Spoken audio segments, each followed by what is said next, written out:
ورثہ اپنی میتوں کی ایصال ثواب کے لیے کیا کریں؟ یہ خود ایک الگ سے ایک موضوع ہے. ہم نے یہ بیان کیا تھا کہ دفن کے بعد اگلے روز ورثہ میت قبر کے پر پہنچتے ہیں اور وہاں ان کو کیا کرنا ہے، تو یہ بات بیان ہو گئی تھی. اس کے علاوہ بھی جو اور باتیں ہیں کہ ان کو عام زندگی میں اپنے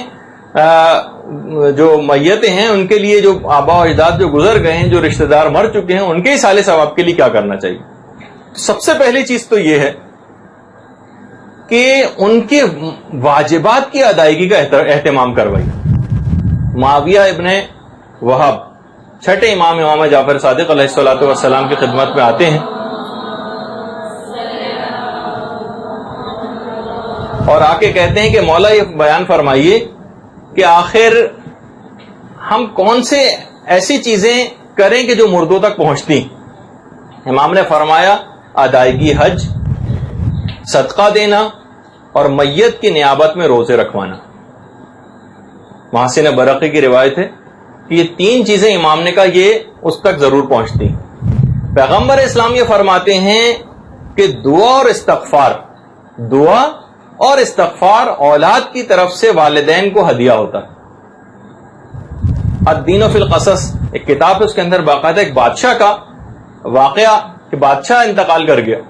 اور اپنے بیٹے کے خواب میں وہ بادشاہ آیا. تو جس طریقے سے اولاد بھی ہے وہ بھی بادشاہ کو امیر ہی یا امیر کہہ کے مخاطب کرتی تھی. تو بیٹے نے کہا یا امیر آپ کی کیا حالت ہے؟ تو باپ نے کہا ہے بیٹا مجھے یا امیر نہ کہو، مجھے یا اسیر کہو. اور دیکھو جب بھی تم غذا کوئی بچ جائے تمہارے پاس کھانے سے اور تم اسے پھینکنے لگو تو دیکھو کسی کتے بلی کے آگے وہ غذا کو ڈال دو اور اس کا ثواب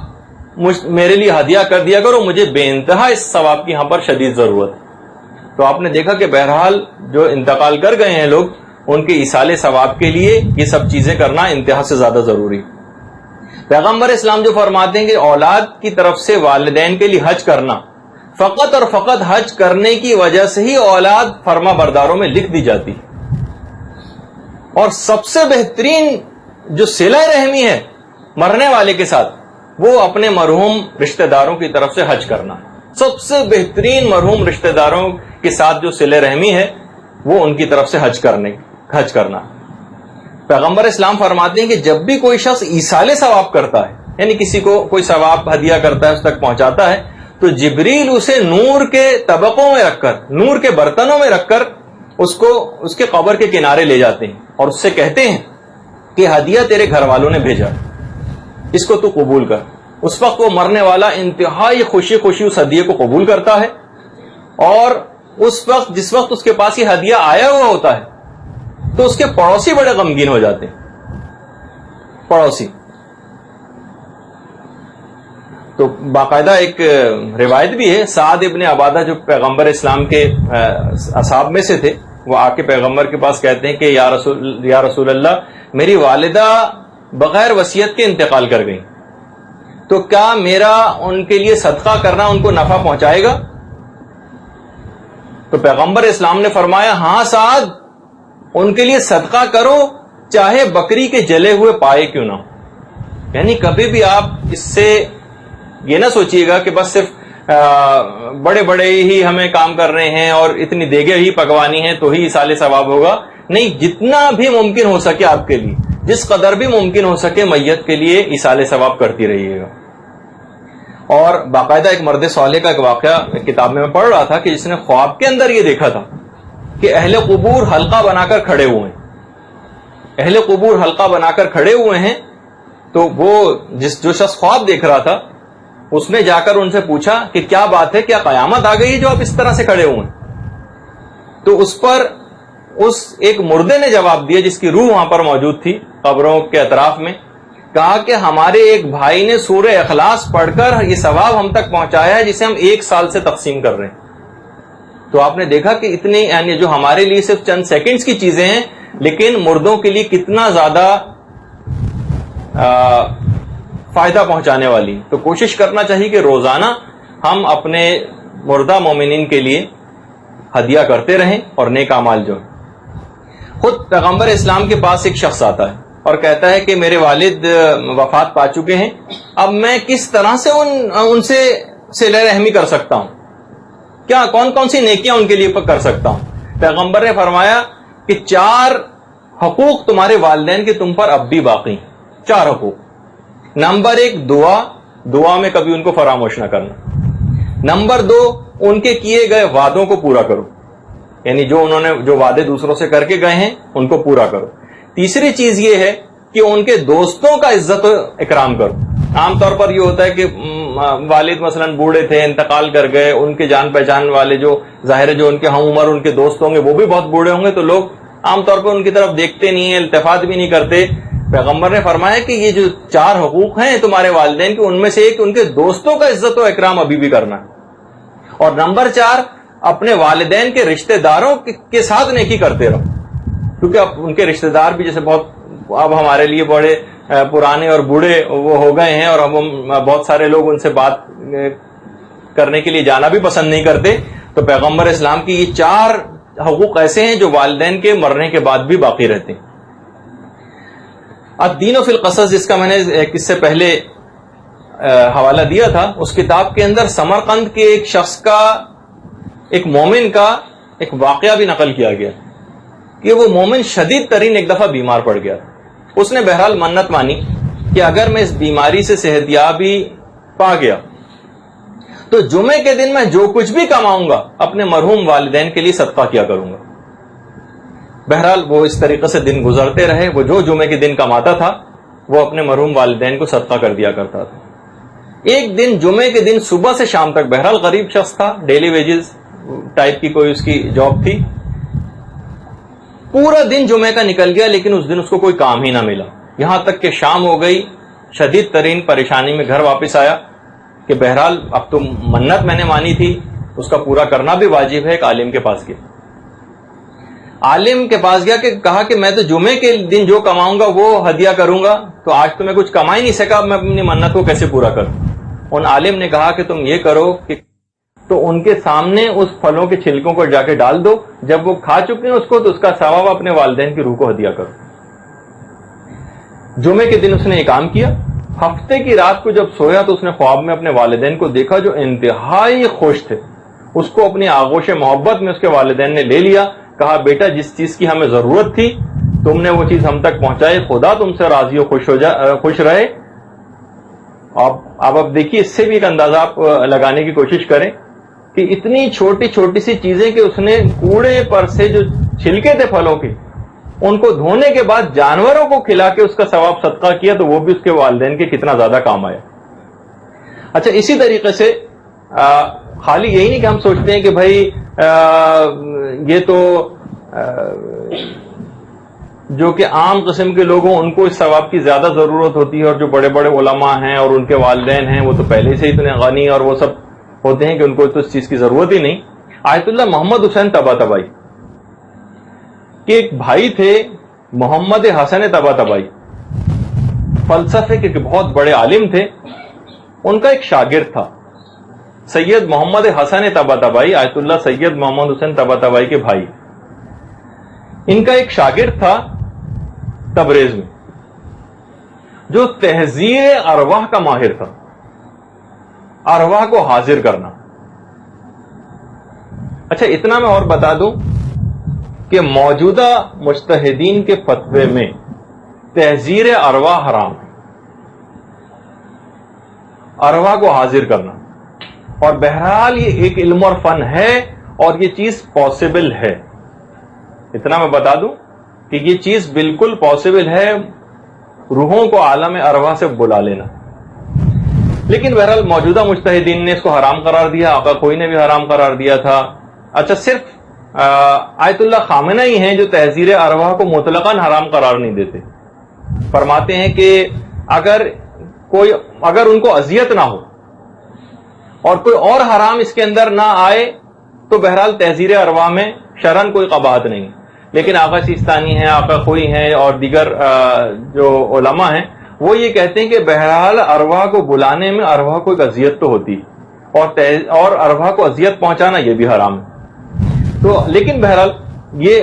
نجف کے اندر باقاعدہ مراجع کے سامنے کچھ جو اس کے ماہر تھے انہوں نے اپنے فن کا مظاہرہ بھی کیا اور پرانے بڑے بڑے علماء کی ارواح کو حاضر کیا تھا. ایک پورا واقعہ ہے بڑا تفصیل کے ساتھ جو انشاءاللہ کبھی اور ہم سنائیں گے. لیکن بہرحال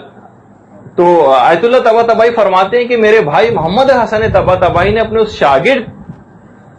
کے ذریعے کئی ارواح سے رابطہ کیا تھا اور کہہ رہے ہیں کہ اس شاگرد کا میرے بھائی سے بھی اس سے پہلے کوئی رابطہ نہیں تھا. اس سے پہلے ان کا کوئی رابطہ نہیں تھا اس سے. جب انہوں نے پوچھا کہ بھائی تم میرے پاس تمہیں کس نے بھیجا ہے علم حاصل کرنے کے لیے فلسفے کا, کہا کہ مجھے فلسفے کا علم حاصل کرنے کا بہت شوق تھا اور یہ علم مجھ کو پہلے سے آتا تھا تحذیر ارواح کا, تو میں نے ارسطو کی روح کو حاضر کیا تھا. تو ارسطو کی روح نے مجھ سے کہا, اور میں نے ارسطو کی روح سے سوال پوچھا کہ میں فلسفے کا علم کس سے حاصل کروں, تو ارسطو کی روح نے کہا کہ تم ملا صدرہ کی کتاب اسفار خریدو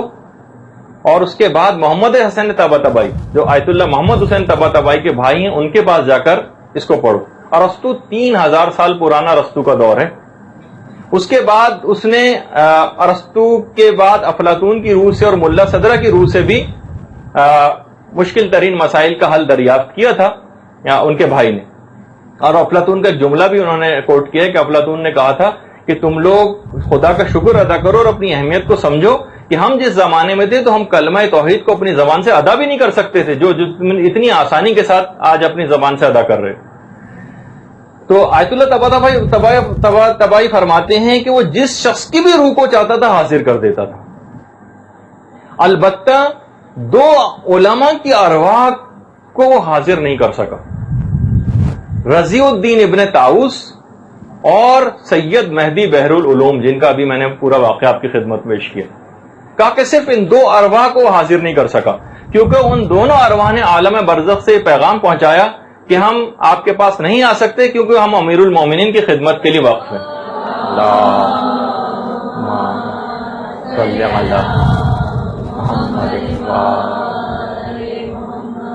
ہم امیر المومنین کی خدمت کے لیے وقف ہیں, ہم آپ کے پاس نہیں آ سکتے. یہ باقاعدہ. اچھا, اب فرماتے ہیں کہ اس کے بعد ان کے اس شاگرد نے محمد حسن طباطبائی کے خط لکھا آیت اللہ محمد حسین طباطبائی کو اور کہا کہ میں نے آپ کے والد ماجد کی روح کو بھی حاضر کیا تھا. آپ کے والد ماجد کی روح کو آپ سے ایک شکایت ہے.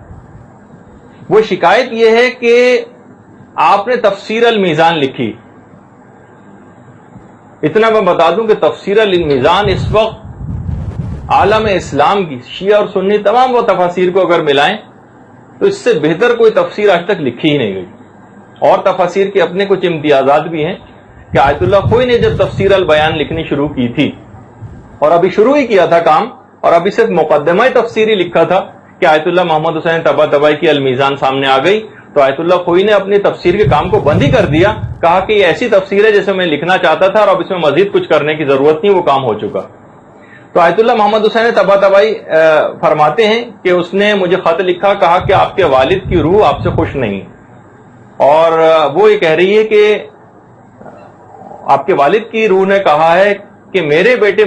سید محمد حسین طباطبائی نے تفسیر المیزان لکھی ہے لیکن اس نے اس تفسیر کا ثواب ہمارے لیے ہدیہ نہیں کیا. اچھا, اب یہ فرماتے ہیں کہ میں نے جو تفسیر لکھی تھی ابھی غیر مطبوع تھی, ابھی چھپی بھی نہیں تھی, اور اس تفسیر کا میرے بھائی کو بھی علم نہیں تھا کہ وہ تبریز میں تھے,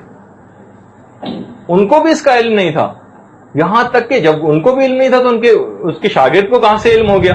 میں بڑا حیران ہوا. اور اس کے بعد خیر میری ایک وجہ یہ تھی کہ میں نے اس تفسیر کے ثواب کو یوں ہدیہ نہیں کیا تھا کہ میں حقیقتاً اپنی اس تفسیر کو اپنا کوئی کارنامہ سمجھتا ہی نہیں تھا اور میں اپنی کوئی قابلیت اس میں نہیں دیکھتا تھا کہ میں اس کا ثواب اپنے والد کی روح کو ہدیہ کروں. تو میں نے اس وقت یہ کہا کہ پروردگارا, اگر واقعی تیری نگاہ میں میری اس تفسیر لکھنے کی کوئی قیمت ہے تو میں اس کا ثواب اپنے والدین کی روح کو ہدیہ کرتا ہوں. اب تھوڑے ہی عرصے کے بعد اس نے دوبارہ اسی کی طرف سے خط آیا کہ میں نے دوبارہ آپ کی والد کی روح سے رابطہ قائم کیا ہے اور اب وہ آپ کی والد کی روح آپ سے بہت خوش ہے, اور اب تو فرماتے ہیں ان کے بھائی محمد حسن طباطبائی کہ اب تو میں نے خود اپنے والد کی روح سے بات کی ہے, وہ آپ سے بہت زیادہ خوش ہیں اور انہوں نے یہ پیغام پہنچانا چاہا ہے آپ تک کہ پروردگار آپ کو طول عمر دے، تائید خدا آپ کی شامل حال رہے کہ محمد حسین طباطبائی نے کتنا بہترین ثواب ہمارے لیے ہدیہ کیا ہے۔ تو بہرحال یہ دیکھیے کہ یہ ایک ایسی چیز ہے کہ ہمیشہ چاہے وہ کتنے ہی بڑے عالم کیوں نہ ہوں اور کتنے ہی علم کے درجے پر فائز کیوں نہ ہوں، ان کو ہمیشہ ان ثوابوں کی وہاں پر ضرورت رہے گی، جب بھی ثواب جاریہ کا ایک سلسلہ، کیونکہ زیادہ راہ بہت کم ہے لیکن سفر بہت طویل طے کرنا ہے، تو اس میں جتنا بھی زیادہ اس عمر عزیز کو فضول کاموں میں گنوانے سے بہتر ہے کہ زیادہ سے زیادہ حاصل کیا جائے اس دنیا میں، اور اس کے بعد جو لواحقین رہ گئے ہیں ان کا بھی فریضہ ہے کہ مسلسل اپنے ارواح کے لیے اس کا ثواب پہنچاتے رہیں۔ اب دیکھیے بہت ساری باتیں ہیں کہ جو میں صرف اس وجہ سے کہ خود میں اس بات سے بہت انسپائر ہوتا ہوں، اور بعض اوقات میں نے اس سے پہلے بھی کہا تھا کہ میں اس بات کی ٹوہ میں رہتا ہوں کہ علماء اپنی ذاتی زندگی میں کیا کرتے ہیں، خود ہمارے اساتذہ ان کا اپنی ذاتی زندگی کے اندر ان کون سے اعمال انجام دیتے ہیں، ایسے میرا ہمیشہ سے یہ ہے، اور صرف اس وجہ سے کہ جب ہم براہ راست ایک تو پرانے علماء کی ویسے کوئی بات سنیں، اور ایک یہ نہیں بالکل براہ راست ہی کوئی ایسی بات ہو تو اس سے ذرا فوری طور پر عمل کرنے کے لیے دل راغب ہوتا ہے۔ خود میں نے اس کا ایک تجربہ کیا اور اپنے بچوں سے یہ آغاز کیا اس کا، میں ان کو سونے سے پہلے ہمیشہ صرف ایک پرسنل بات صرف اس وجہ سے آپ کو بتا رہا ہوں کہ انشاءاللہ آپ بھی جب اس پہ عمل کریں گی تو اس کے اندر میں ثواب میں شریک ہو جاؤں گا، کہ سونے سے پہلے سالوں سے میں ان کو ضرور اس بات کا عادی بنا دیا کہ ان کو چند ایک واقعات ضرور سونے سے پہلے سناتا ہوں۔ لیکن اچھا جب وہ اتنے بہت زیادہ اس کے عادی ہو گئے کہ بعض اوقات مجھے بھی اکثر پریشانی ہونے لگتی ہے کہ اب روزانہ 3-4 واقعات اور سالوں سے سنائے جا رہے ہیں، اتنے واقعات کا یاد کرنا اور اس کو ذہن نشین رکھنا اور ان کو سنانا۔ لیکن میں نے کہا کہ ٹھیک ہے میں ابھی سناتا ہوں آپ کو واقعہ، لیکن سب سے پہلے میرے والد کے لیے ایک سورہ فاتحہ۔ اب ان کو اس بات کا میں نے عادی بنایا، پھر اس کے بعد جب کہانی جب تک شروع نہیں ہوتی جب تک والد والدہ دادا دادی نانا نانی اور حضرت آدم سے لے کر قیامت تک کے تمام پیدا ہونے والے لوگ ان تک کوئی ثواب پہنچے۔ اب میں ان کو روزانہ اس بات کا عادی بنانے کے بعد اگر کسی دن وہ بھول بھی رہے ہوتے تو میں کہتا ہوں کہ دیکھو ساری ارواح انتظار کر رہی ہوں گی کہ آج ان بچوں نے ہم تک اس کا ثواب نہیں بھجوایا۔ اب ان کو ایک ایسی عادت بن گئی، اب انشاءاللہ مجھے امید ہے کہ جب یہ عادت بہت راسخ ہو جائے گی تو پھر ساری زندگی وہ اس کام کو انجام دیں گے۔ تو اپنے بچوں کو بھی اس بات کا ابھی سے عادی بنا لیجیے، تو انشاءاللہ پھر آپ دیکھیں گے کہ یہ سب چیزیں قیامت کے دن کبھی کوئی دعا یا کوئی ایسا ہدیہ ان تک جاتا ہے تو ہم عالم برزخ کی جو مصروفیات ہیں اس میں بھی بیان کریں گے کہ وہ باقاعدہ آپ کے لیے دعائیں کرتی ہیں وہ ارواح، اور اس کے بعد جب آدم تا قیامت تک آنے والے تمام مومنین کی بات ہوگی تو وہ سب کی سب جب آپ کے لیے دعا کریں گے تو آپ سوچیے کہ آپ کا اجر و ثواب، اور جب خود ان تک پہنچیں گے تو وہ کیسا استقبال کریں گے آپ کا۔ تو ایک سونے سے پہلے یقیناً آپ بھی کچھ اعمال انجام دیتی ہوں گی، لیکن بہرحال اپنے آنے والی نسلوں تک اس بات کو منتقل کرتی جائے گی۔ برحمتک یا ارحم الراحمین وصلی اللہ علی محمد